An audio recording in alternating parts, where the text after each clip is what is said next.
Welcome to the Caltex Theate, a full hour of dramatic entertainment broadcast over a nationwide network of stations throughout Australia.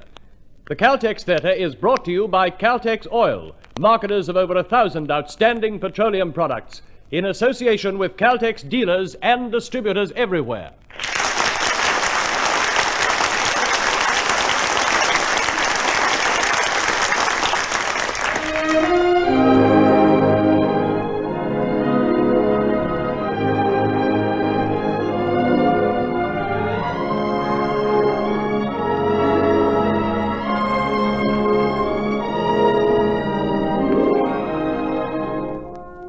Tonight in the Caltex Theatre you will hear England Expects, a story of Horatio Viscount Nelson and of his great love for Emma, Lady Hamilton, in the days when Britain was indeed a tight little isle, and all that stood between her and the mighty forces of aggression was the Royal Navy, and one of the greatest seamen of all time.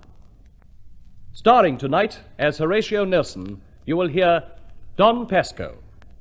Your producer, Creswick Jenkinson.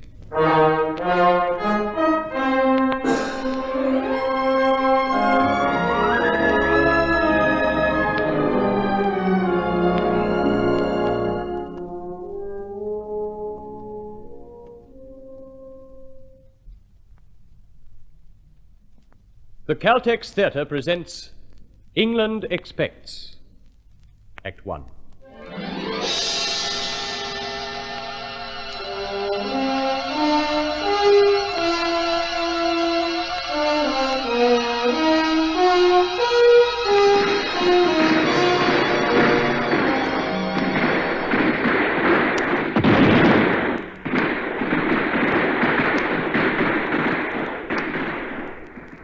Lord Nelson. My darling Horatio. Horatio? Dr. Beatty, is there nothing you can do? No, he's been wandering for some minutes now. Who's there? Dr. Beatty. The doctor. You can do nothing for me. Go to the poor fellows who can be helped. Why, my dear lord, you will yet live to bring home the news of your own glorious victory. It's nonsense, Dr. Scott, to suppose I can live. Beatty knows very well. What time is it? 4:15, my lord. Nearly 3 hours since I was shot. Yes, my lord. What can I do for your comfort? I have very little time. Dr. Scott, you must see my wishes executed. Most exactly, my lord. You must go and see my dear Lady Hamilton. Lady Hamilton? At Merton. You must tell her my last thoughts are for her. For her and my darling child. Did your lordship say your child? Yes. My daughter Horatio. They must not come to want. They must not. Dr. Beatty, did you know anything of his lordship's having a daughter? An adopted daughter I knew of. It's her picture that hangs in his cabin. A lovely child of 4 or 5 years old. I heard him say Lady Hamilton had the care of his little goddaughter. Very fond of her, he is. My own child. What is it? What's that? Another enemy ship was struck. Pascoe, is it you? Yes, my lord. Pascoe, not hurt much, I hope. A slight leg wound, my lord. Pascoe, that was an inspiring signal. It heartened the men. England confined in... No, you altered it. England expects. Well, she has not been disappointed. We have all, every man of us, done our duty. Listen, they're cheering again. It has really happened. just as I dreamt it as a boy. The long succession of victories. St. Vincent, Dyer, Copenhagen, and now Trafalgar. The long succession of victories. St. Vincent, Dyer. Oh, there was a great victory, the Nile. And after... He's wandering again now, I'm afraid. With my dear Lady Hamilton. In London. Momentous days. Oh, momentous days. Momentous days. Yes. It is 3 days since Horatio returned. Ah, to live to see this, Fanny. To see my son's return, the last and greatest of my son's returns. 3 years gone from us. Blind, amputated of one arm, yet victorious. His country's saviour in the greatest naval action of modern times, and acclaimed the most heroic figure of our age. The Battle of the Nile. Ah, no father ever had reason to be prouder of his son. Papa, may I ask you again, just for a moment, to try and see him through the eyes of his wife? With your eyes, Fanny, but can they be any different from mine? The eyes of Lord Nelson's wife may perhaps not see him in quite so advantageous a light as his father or his countrymen. You astound me. Has Horatio done anything to distress you, Fanny? Papa, we have been at this hotel for 3 days in company with Horatio and Sir William and Lady Hamilton. Have you observed nothing to distress you, Papa? His time is no longer entirely his, Fanny. However much our impatience may be to get him to ourselves, his official obligations make demands upon his time. It is not of Horatio's official obligations I was complaining, but as if his domestic attendance on the Hamiltons. Sir William Hamilton and his lady are Horatio's devoted friends. For 3 years they have acted as loyal hosts, as his nurses too, in sickness and peril, throughout his Mediterranean campaign. So, what are 3 days? We should be grateful. The probabilities, Papa, as I foresee them, are that Horatio will devote the rest of his days to the Hamiltons, unless we prevent him. I do not understand you, Fanny. Will you understand me, Papa, if I say this? That our immediate removal from this hotel is necessary, not only to our good name, but to our very peace of mind. I look to you to support me in urging Horatio to remove without delay to the house Mr. Davidson's rented for us in Dover Street. What are you asking me, Fanny? Horatio has expressly told me he feels it an obligation to wait on Sir William and Lady Hamilton until their own house be ready to receive them. Which it never will if Lady Hamilton has her way.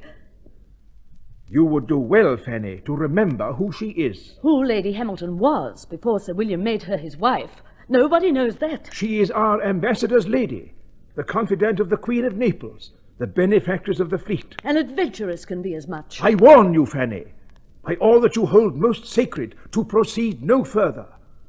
There is nothing you can tell me that either a lady should repeat or a gentleman hear. Horatio is the lover of Lady Hamilton. No one, my own daughter-in-law, or my own flesh and blood, can say words such as those in my presence. But, Papa... Not another word! I do not speak without foundation, Papa.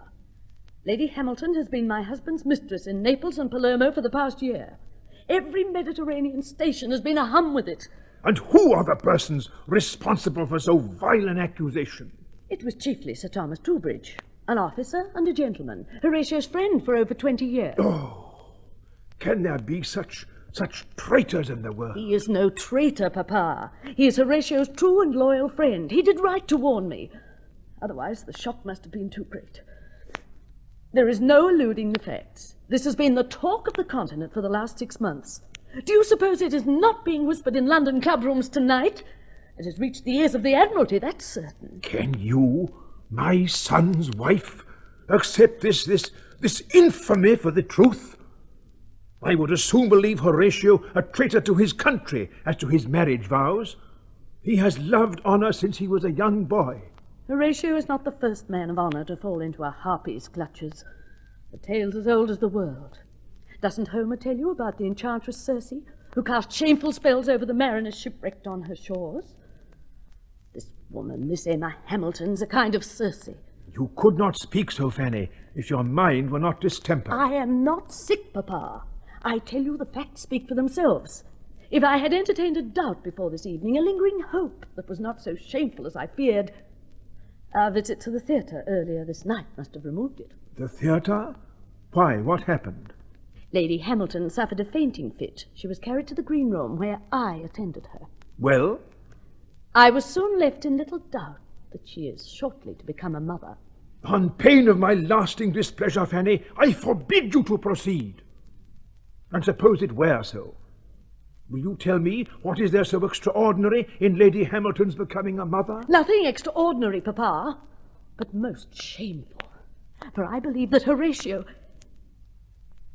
that Sir William is not the father of that child. Oh, may God forgive you, Fanny. I intend taking action in this matter, Papa. Action? Yes.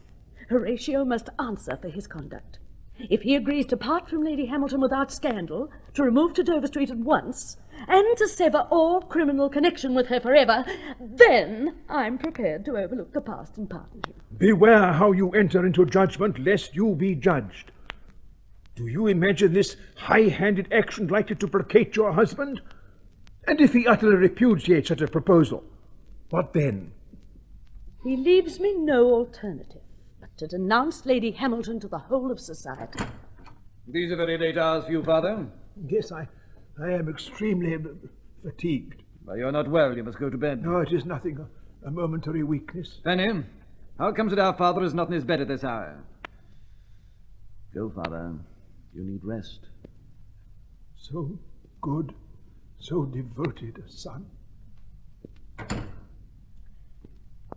Sir Thomas Troubridge called earlier to take his leave. Gone? Without seeing me? He could not wait. Horatio, now that we are at last alone, I would like your attention. Where did he start from, the Admiralty? He mentioned Torbay at dawn. It is of the utmost importance, Horatio, I should speak to you. I must see Troubridge. Lo and behold, if the truant isn't returned, and smelling of fog and smoke and soot like a sweep's boy. I've kept a scrap of supper for you, my dear little sweep. Your ladyship is very kind, but I have to catch Troubridge before he leaves town. What? Is there no rest at all in those bones of yours? You're not going to protect a matter of the service at this hour of the night, Lord Nelson? Neither Lady Nelson nor I will believe it, will we, ma'am? Your ladyship is very merry, and I'm glad to note fully recovered from your earlier indisposition. But I must leave it to your good heart to decide whether I go or stay. The widow of one of my lieutenants, whose circumstances are more than distressful, has been granted a pension which has taken 15 months of my efforts to obtain. She lives at Brixham, and I want Troubridge to break the happy news to her on his way. Noble, noble Nelson. All hearts are stone compared to yours. Well, then forgive me. I must hurry. Horatio! What you have to tell me, Fanny, must wait for the morning. The morning, then.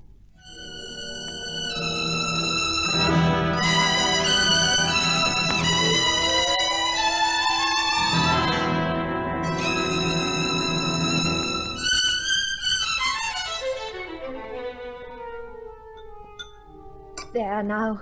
Mother's confined with a chill. The fog, my dearest Emmy, must alone be blamed, so do not fret your kind heart for me. Didn't I say so? That Mother must be ill? Do you hear, Lord Nelson? Mother's laid up ill. I'm sorry for it. Why, my own heart's angel, what's the matter with you? Oh, what's this, Lord Nelson? You look quite fagged out.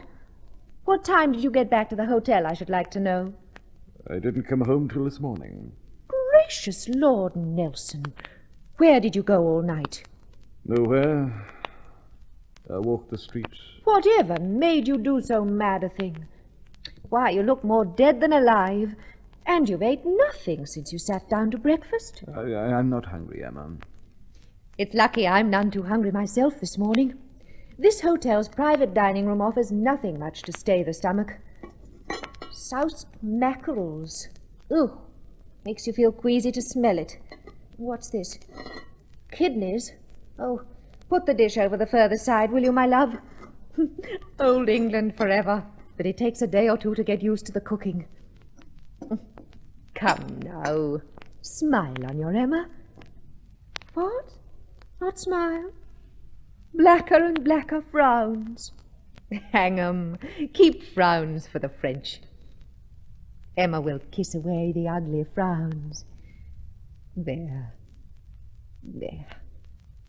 My glorious hero's brows must be kept fair with kisses, all ready for the laurels. Oh, Nelson, how you love me. Never so poignantly as today when I feel our love threatened. Oh, it will kill me, Emma, having to part from you. Who talks of parting? Sooner or later, this love of ours must end. I offered my services to the Admiralty the day I returned to England. But there's no question of their calling on you before the spring. Oh, don't frighten me, Lord Nelson. Have you thought how we're to live till the spring? We're in England, Emma. We have each our separate rooms in this hotel. And we all share this drawing room to eat, receive, and make conversation in. Nothing can be again as it was between us. That was to be foreseen. But who could have foreseen this homecoming, the misery of it all? Anyone with half an eye. I did months ago. And when I wept and wept, and you teased me to know the cause, I said, because we're leaving Italy. But if I hadn't feared to grieve you, I'd have answered truthfully, because we have to go to England and face our enemies. I never had an enemy, but the French. Oh, you have to be a man, Emma, and have spent your life fighting to know how reluctant the heart can be to carry the war into one's own home. Though not a week returned, and my wife and I had open enmity. She hated me at first sight. Oh, I could never bear it till the spring. I'd rather go from you at once, or act honourably and confess all. I have never knowingly acted dishonourably in my life. If Lady Nelson is put in possession of the facts, she'll tear my reputation to tatters. She must tear me first.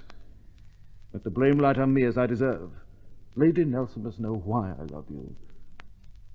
Why I shall always love you. It isn't for your merry heart, though by a mischievous smiling you would seem to say so. It isn't for your beauty, though that's bewildering.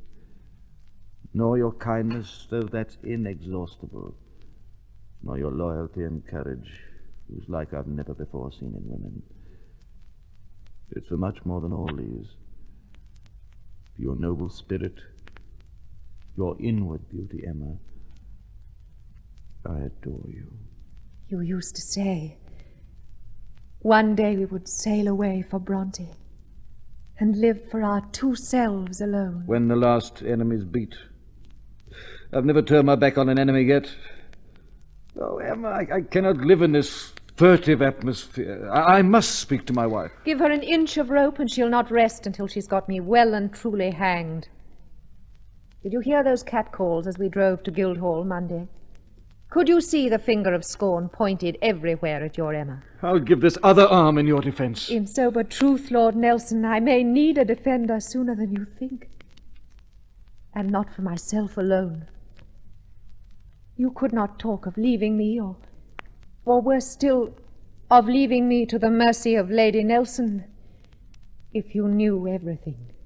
It's time, I see, I told you a secret. A great secret nobody in the world suspects. Least of all you. It's time you... Why, there's my own Sir William now. Good morning, Emma. Good morning, my dear friend. Does the levee stand for today? Has the King come from Windsor? His Majesty is expected to hold his customary levee of the month at St. James's Palace at 10 this forenoon. There it is, Sir William. We must go, I suppose. Gracious heavens, Lord Nelson, and you tell me that now? Oh, only look at the time, and Sir William not yet dressed. Oh, my gracious me. What would not I give to be there? Lady Nelson goes, of course. I shouldn't be going myself if these newspapers didn't give such notoriety to all my actions. But if I go to the Guildhall and the theatre, our governors will presumably judge I can attend the levee. Shouldn't Lady Nelson be advised of the hour? Thank you, Lady Hamilton. I am advised of it. But your ladyship's never going in that gown. Your ladyship may rest assured. I am not. Oh, well, to be sure. All I meant was... Was your ladyship advised what little time you had to get ready? Since I have no intention of attending the levee... Penny. Not going, Lady Nelson? Not accompanying your husband to the palace on the most auspicious occasion of his career? Oh, my dear madam, you're not unwell, I trust. Thank you, Sir William. I never go out in cold weather. Cold weather? Why, the sun's bursting through. I entirely approve of Lady Nelson's decision. There's nothing so tedious as the compliments of courtiers. And the day is, indeed, very cold. Was that 9:30, Lord Nelson? It wants yet 2 minutes to the half hour. We shall present an ill-assorted couple, my dear sir. The conquering hero and the evicted ambassador. Between us, we represent the top and the bottom of fortune's wheel. Never mind. The gossip shall have a good day. Come along then, Emma. I shall need your help. Till later then, Lord Nelson.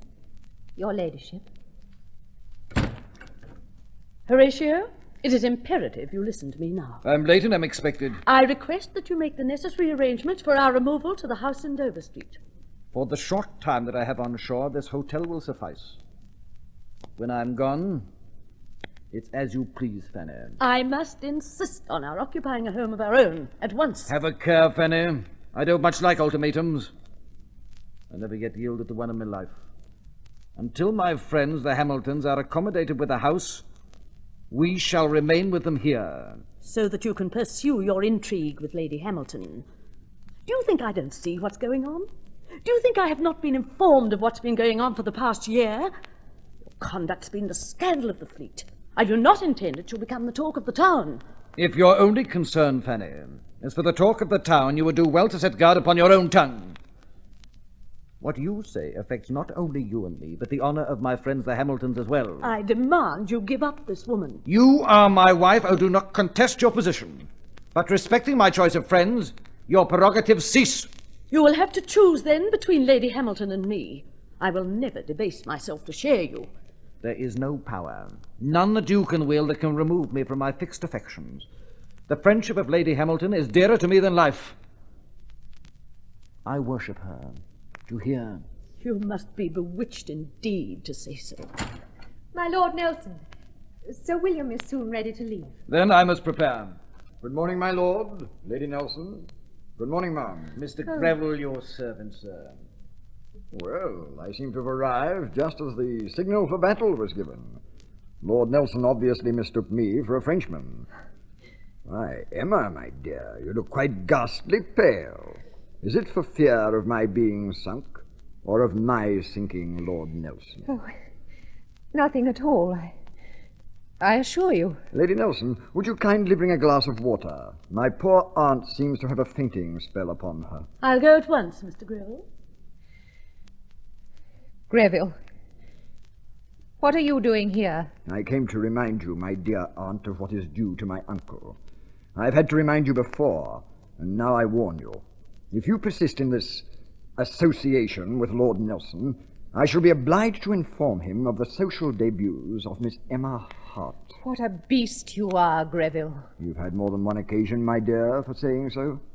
Now take my advice and don't put me to the test again. What exactly do you want now? Only for you to stop making a fool of my uncle and yourself over Lord Nelson. You'd better not try to come between Lord Nelson and me, Greville, or you may find yourself out of your uncle's will. Why, Emma, that's precisely why you will do as I ask. To make certain I am not to be out of Sir William Hamilton's will. Without my uncle's child, Emma, that would be assured, and is. But with your child, Nelson's child, It is as you please, then, Emma. The water, Mr. Greville, and these salts. You can drink it yourself. Had I not seen her as I reached the door and heard It's her... Emma's temperament, ma'am, that has always attached her lovers. We can none of us complain that life was monotonous with her. Mr. Greville, before Sir William married Lady Hamilton, was she... had she... Yes, ma'am. If your ladyship is interested in the ascension of Lady Hamilton, it's quite a good story, as stories go. You see, she's an intelligent... I might say uniquely intelligent creature, ma'am. to have made her way from a Cheshire smithy to the arms of an ambassador? Oh, yes, it's quite a story.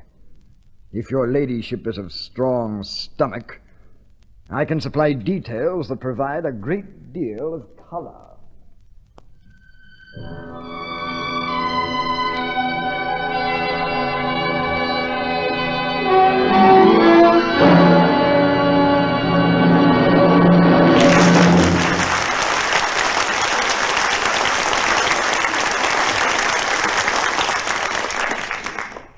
And so the curtain falls on Act 1 of tonight's Caltex play, England Expects. Next time you fill your tank with gasoline, fill up with new power, new performance, new economy. Fill up with Caltex butane-boosted gasoline. That's the gasoline made to take better care of your car's performance. Designed for today's faster pace. Caltex butane-boosted gasoline at the sign of the Caltex star, where we take better care of your car. The Caltex Theatre now presents Don Pascoe in England Expects, Act 2.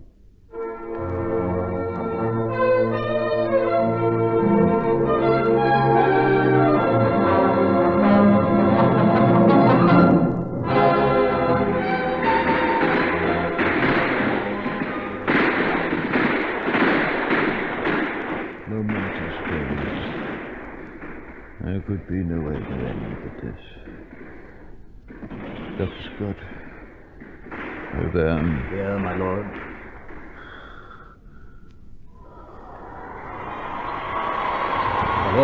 My lord, you're not here? The firing has ceased. It's over. The firing has ceased. So, this is the end. Here is Captain Hardy, my lord, come to bring you the news. Hardy? I come to congratulate your lordship on a brilliant victory which is complete. A complete victory. Yes. To be complete, it had to be like this. Who is that weeping? Could she see me now? Could Lady Hamilton see me now?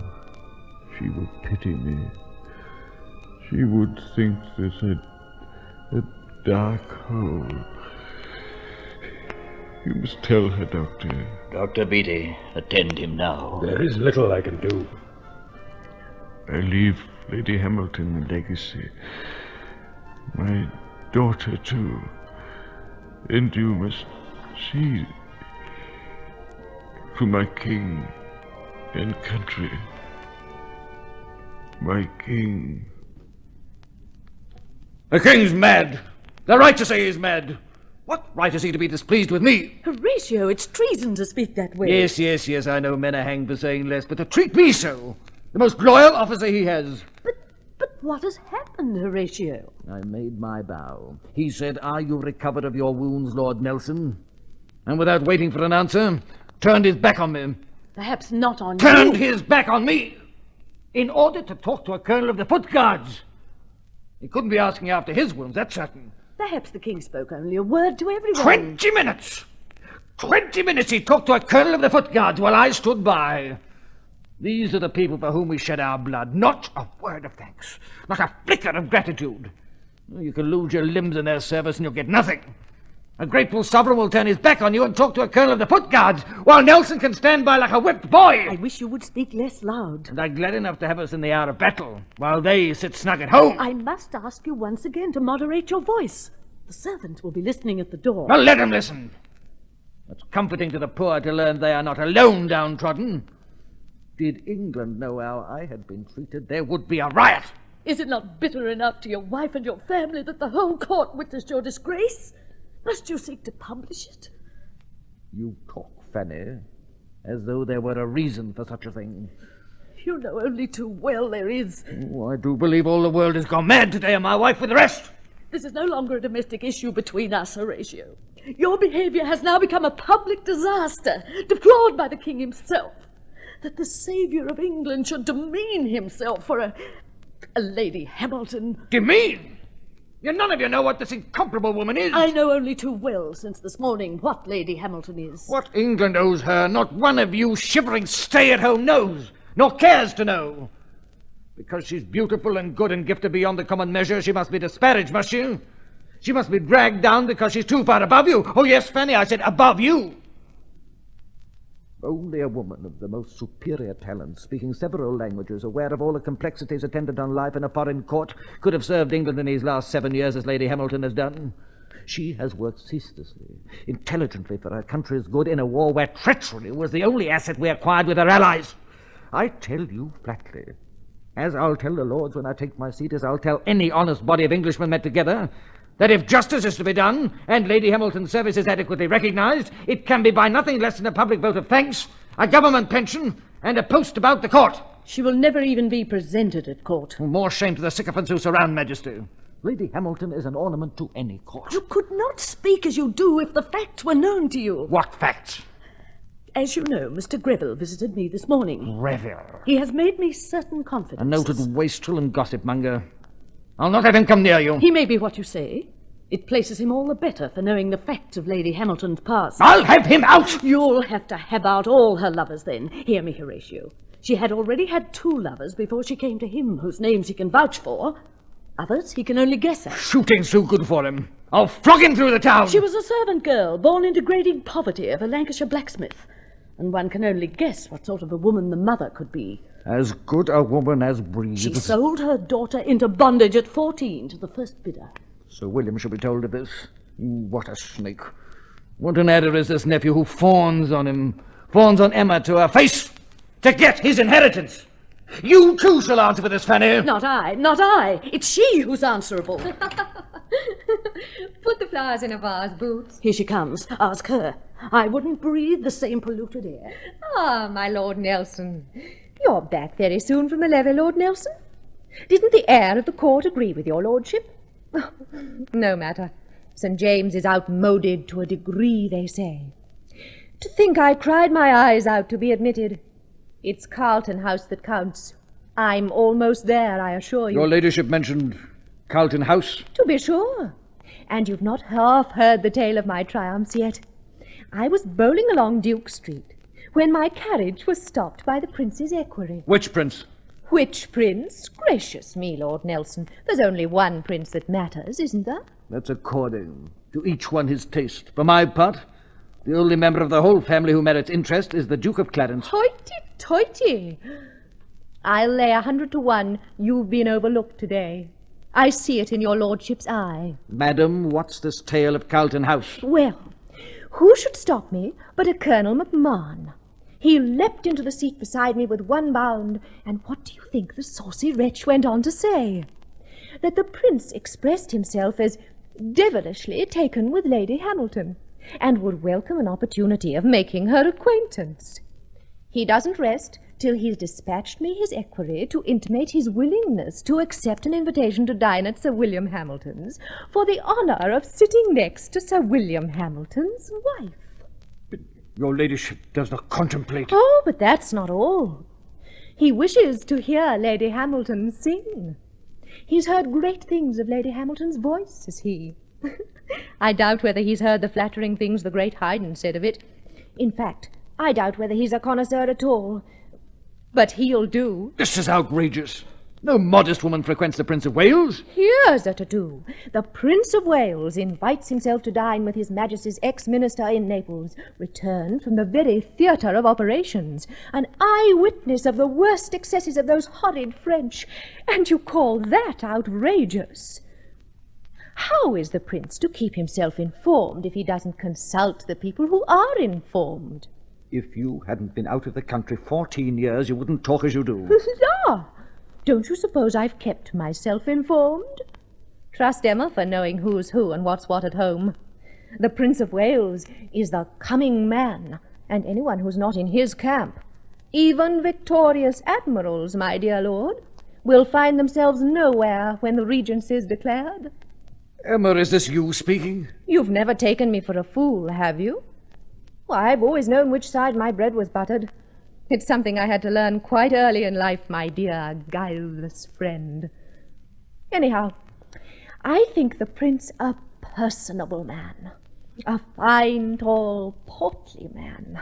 He must come 3 or 4 inches taller than I. We'd look well enough together. As well matched as your ladyship and Mr. Greville, no doubt. Greville? Ah, the name's Wormwood, is it? What should he be to me? That's what I'm asking your ladyship. What is he to you? My husband's sort of a nephew. Come. He's no sot and you know it. What is he to you? Your lordship's forgetting himself, I think. Because the king's been pleased to put a public slight on you, your lordship's out of humour with all the world, and his wife today. That's your concern, not mine. You do well to walk a while to cool your temper, my lord. I have nothing to say to you till you've remembered your manners. Emma... I have nothing further to say to your lordship. Emma, deny this thing. Deny this monstrous charge which I hear. What exactly did you hear? That there's anything, ever anything between this man and you. You offend me deeply. But you must know, Mr. Greville's unsavoury reputation, let alone his ingratitude to Sir William, are enough for me. I hold no communication with the man. Heaven be praised. Oh, Lady Hamilton, Mr. Greville left this note for your ladyship. He said it was of the deepest consequence. What's this comedy, Fanny? Lady Hamilton looks too overcome for you to call it a comedy, Horatio. I have but delivered a letter that was given me. My wife makes herself the errand boy of a Greville? Mr. Greville finds it very difficult to communicate with Lady Hamilton. Every time he approaches her ladyship, she faints. Your ladyship's unwell. No. But I must speak to you. Leave us, Fanny. No. I ask you to make an end. This situation is degrading. Degrading? The man doesn't live who'd use that word to me, Fanny.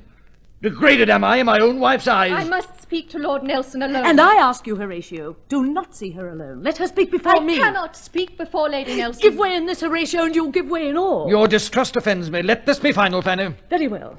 But it may be that what Lady Hamilton regards as an inviolable secret is known to others besides herself. You have 5 minutes. She knows I fear. So on these 5 minutes depends more than your life. My life is worth precisely nothing. Your happiness. Oh, can you talk of happiness to a man in torment? I must know the truth. You never doubted me before today, Nelson. You never gave me cause. I must know the truth about this Prince of Wales and Greville. Oh, Horatio, you never before mistook a teasing mood for sober earnest. But why tease me today of all days when every man's hand is leagued against me? Because I am tortured myself and am not one to squeal under pain.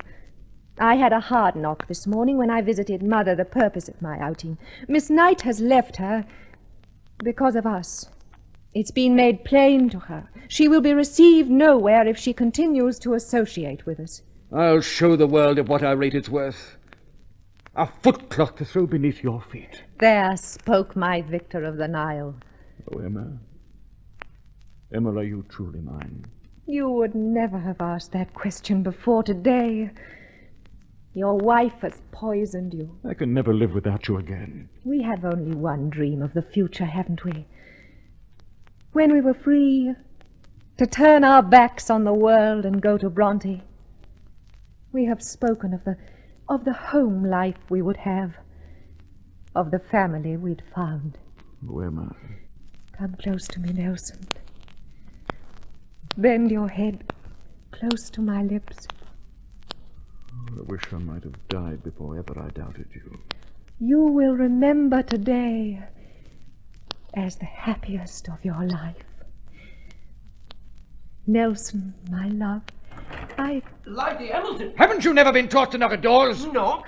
When the Prince of Wales' carriage at the door, and a smart military gent straight from court gives me these here flowers to deliver into Lady Hamilton's own fair. Get out this instant! Winifred the Prince of Wales is here.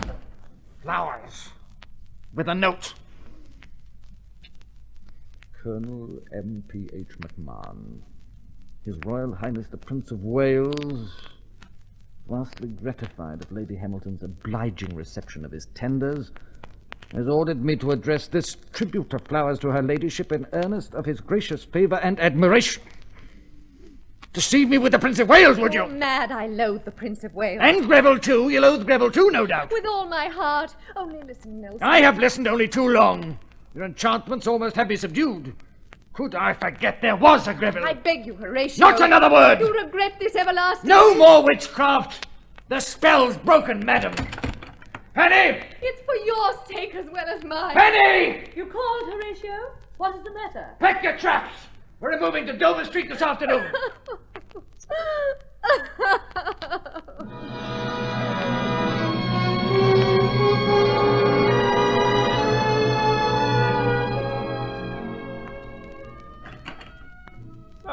Good morning, my son. Good morning, Father. Horatio, you have a visitor here who has waited the whole morning. Yeah? Where? You, madam. My Lord Nelson, I must speak with you. You know this lady, Horatio? Yes. She's Lady Hamilton's mother. Oh, what an oversight. Madam, had you explained... You'd better leave us, Father. Oh, pray forgive me. I had no knowledge. My lord, had I explained, I'd not have been admitted. If you think it's a trick to entangle me, madam, it won't work. That is the way out. Oh, I merit it. But we'd do anything for our children, my lord. I know of nothing I wish to hear from you, madam. Emma's in a desperate plight, my lord. She'll get over it. What's she to do with the child? What are you talking about? What are you talking about? Your child. Emma is to have your child. I forbid you to jest on so sacred a matter. Oh, I do not jest, my lord. If this were my last word, I speak the truth. Why was I not told before? For fear, my lord. Fear of Sir William. Fear of your lordship denying any knowledge. Fear of your lordship's lady. She should have told me. It was not her secret to keep. No, but hers the risk, my lord. Risk? A first child at her age, my lord. Mrs. Cadogan, swear to me on your soul that Emma has never had a child before. Should I be so anxious for her safety now? Oh, my dearest Emma. Now, Mrs. Cadogan, we must keep very calm. Yes, my lord. We must consider everything most carefully. We must secure the finest positions in town, the most skillful nurses. Everything shall be ordered for the best, my dear lord. But Emma's chiefest need is secrecy. I shall stand by her in full honour. That I shall do and must do. She tried to tell you the other day. So come, my dear Lord Nelson. What are you waiting for to make her happy? Oh, Mrs. Cadogan, I want her to be a girl. Another Emma. She has made me the happiest man on earth. Madam, I beg you inform my servants that if I'm wanted, to send for me to Sir William Hamilton's. Forgive my leaving you.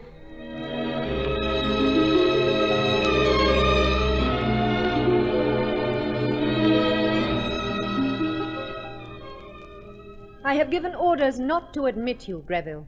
This happens to be my house, Emma. The servants still take their orders from me.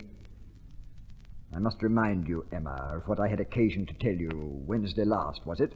When you and my uncle left Nerot's Hotel. I don't intend my uncle shall be made a public exhibition of, nor have revealed my part in promoting his marriage to you, which would discredit me in his eyes and so endanger my heritage. I hate you, Greville. Remember, you shall not attempt to correspond or meet with Lord Nelson. You should know me well enough not to underestimate my threats. Sir William! What are you doing? Yes, my dear. You called me. Ah, Charles. Very smoky chimneys you have in this house. I regret it, sir. Send for the sweep. So I intend. Oh, Charles, you don't mind my hanging some of my stuff on your walls, do you? No. But that canvas there, that Circe there, belonged to me before it belonged to you, and I would... Quite so. It cannot, therefore, be out of place anywhere in my house. I'm thinking of selling 'em. Stuck 'em there for callers to covet. Selling them, Uncle? Lord Nelson will buy these, I shouldn't wonder. Lord Nelson? Why not? He's my best friend, isn't he? He likes them. He's got the money. He'd be glad to help me. Have you any objections to make, sir? No, none, sir. None at all. My recall from Naples has cost me a devilish sum, I can tell you. But I shall pull through, even if I have to sell my last acre of land. Charles, you look quite pale. Don't fret too much. I won't disgrace you by dying in a debtor's prison. I'll sell all I've got, rather. Well, yes, you wanted me. Sir Willem, I ask you, as you love me, to protect me from this man's insults. He has not ceased to affront me in public. Have a care, Emma. And to threaten me in private. You always were a lying jade, Emma. Charles, keep a civil tongue in your head when you're speaking to Lady Hamilton. She'll drag the name of Hamilton into the gutter. Silence her, and listen to what I tell you. I have no complaints to make against Emma. What she was, you and I will ignore. What she is, a lady of some consequence in the eyes of the crowned heads of Europe, I'll have you remember.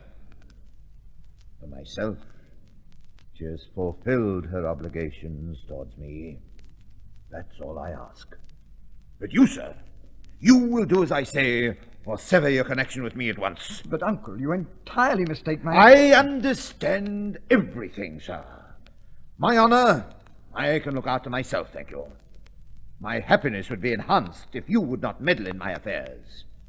I am supremely indifferent to the opinion of the world. I will make do with our true friends. But you, sir, will immediately leave for Pembrokeshire and supervise work on my estate. Now that's final. I do not wish to offend you, Uncle. Leave us, Greville, at once. Of course, I shall do as you bid, Uncle. My dear Willem, we shall always remain the closest of friends. That's what I hoped you would say, Emma. You see, I'm not such an old fool as I look. No. Don't attempt to explain, my dear. I understand everything perfectly. A greater man than I will bring you a greater love. You're free of any bond to me, except that of friendship.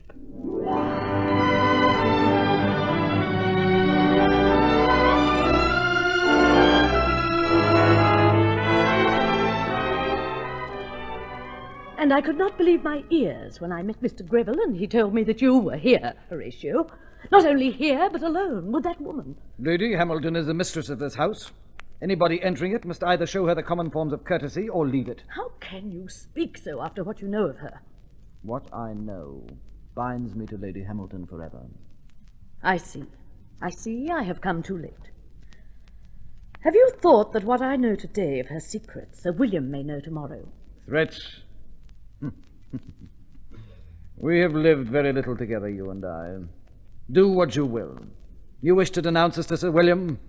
Well, why wait till tomorrow? I can ring for him now. Wait. My husband, Sir William, already knows all the truth. Shame on you, Lady Nelson. Call yourself a wife.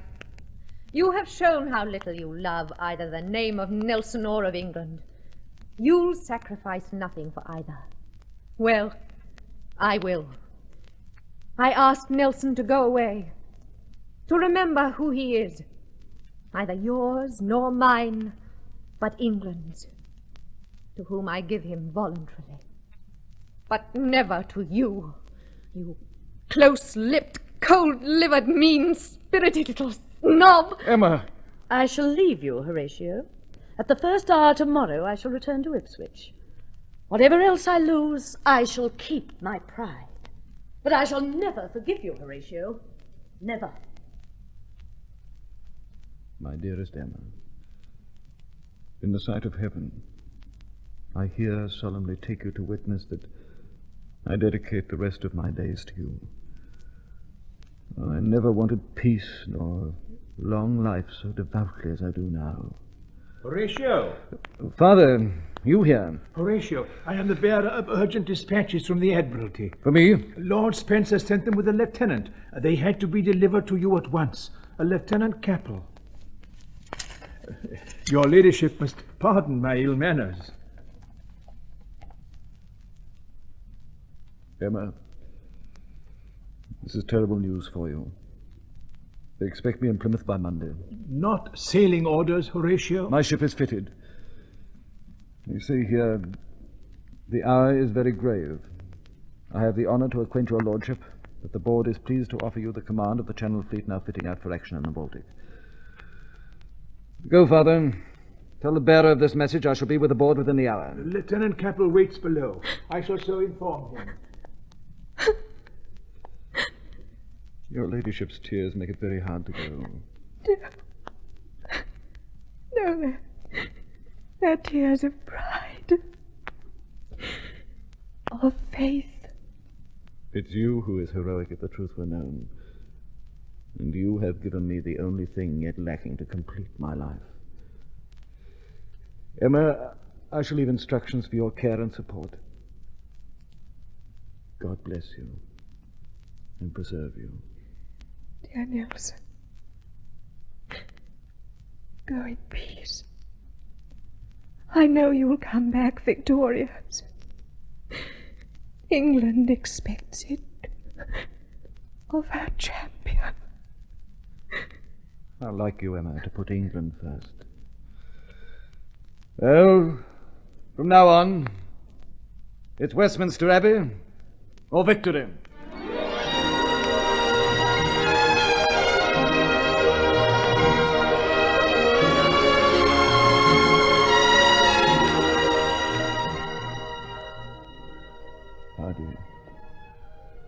Hardy, are you here? At your side, my lord. You know what to do. Give all my effects to Lady Hamilton, whom I have not seen these several years. Take care of my dear Lady Hamilton. I will, my lord. Is there nothing for yourself that I can do? No feeling anywhere. But the heart, I think, must go on. Must still go on, full of its love. Oh, what a mystery is man's heart. If we understood that, we should understand all. Hardy. I am here. I leave Lady Hamilton and my daughter a legacy to the country. Never forget Horatio. Kiss me, Hardy. Now I am satisfied. Thank God I have done my duty. Dr. Scott, is he gone? His heart has stopped. He was a hero. A hero after the nation's heart. But what will remain with me always, long after his name has become a household word, is how human he was. He could not have been so complete a hero had he been less of a man.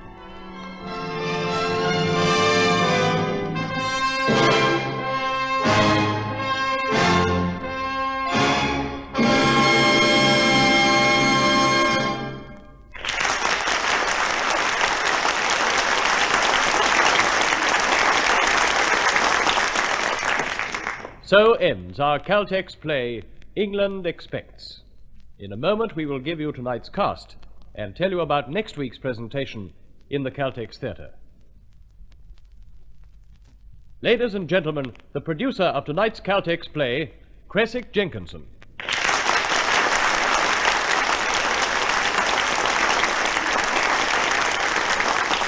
Thank you. England Expects was written by Winifred Duran and adapted for radio by John Sherman. In the starring role you heard... I was Horatio, Lord Nelson. This was Don Pascoe.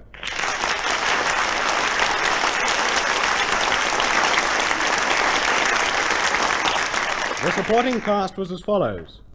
Lady Nelson, Laurel Mather. Lady Hamilton, Rosemary Webster. The Reverend Nelson, Geoffrey King. Charles Greville, Peter Carver, Sir William Hamilton, John Alden, Mrs. Cadogan, Nellie Lamport, Dr. Scott, Lionel Stevens, Dr. Beatty, Gavin Dyer.